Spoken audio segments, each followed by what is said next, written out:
Thank you, Madam Chair. I think one thing we can all agree on today is that Mother Nature has smiled on our water supply today.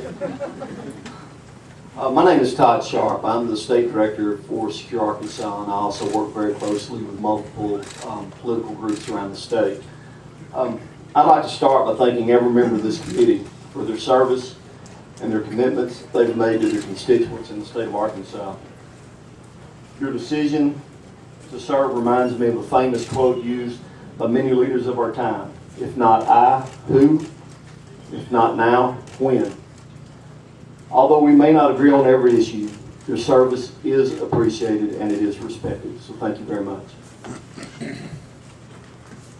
According to the 1996 amendments to the Safe Drinking Water Act, providing safe drinking water is essential to the protection of our public health. I feel that HB1205 is a common sense step in that direction. Today I'd like to address three issues concerning this bill. The first one is what the bill is not. Second, what the bill is. And third, how the bill would parallel with other industries in the safety process. What the bill is not. The bill does not in any shape, form, or fashion designed to limit or request that any chemical currently mandated to be put into our water supply be reduced or eliminated in any way. It does not increase the workload of our water operators through additional testing that they would have to perform. And it does not increase the cost in the manner that water facilities operate. What the bill does do.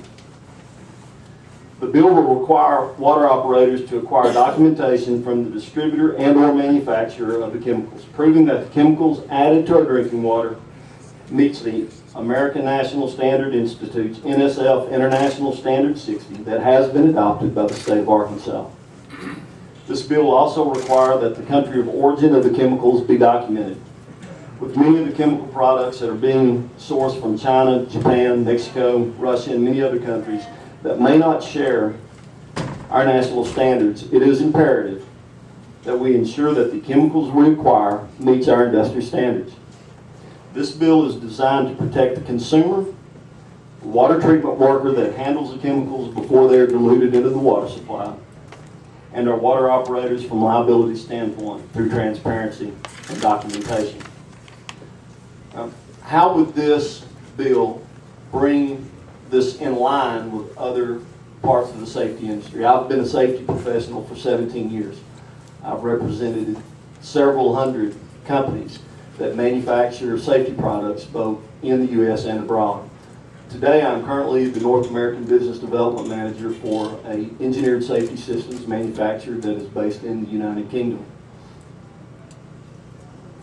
We also have a standard that is an ANSI standard, and I want to point out the ANSI standard is a private sector standard and it is a voluntary standard.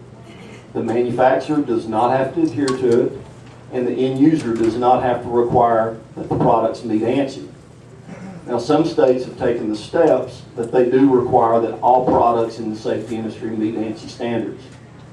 But it is the safety professional's responsibility to make sure that the manufacturer of those products are doing the proper testing, either in-house or through a third party, to prove that they are meeting those standards.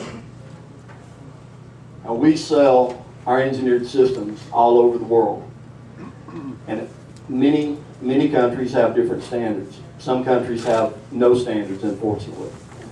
The way the process works in the United States is we have a product, and when we sell that product, it goes through distribution or a safety supplier.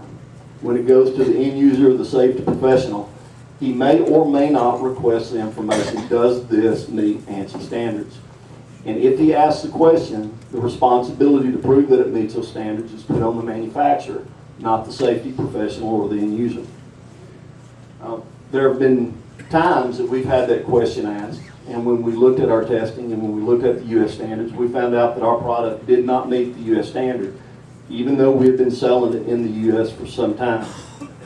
When that happens and we see that we do not pass the test, we have to pull the product from the shelf. Now, it's my understanding that this bill is a very common sense bill that simply will require our water operators to ask from the manufacturer, can you provide us the documentation that you are doing the tests that prove you meet these standards.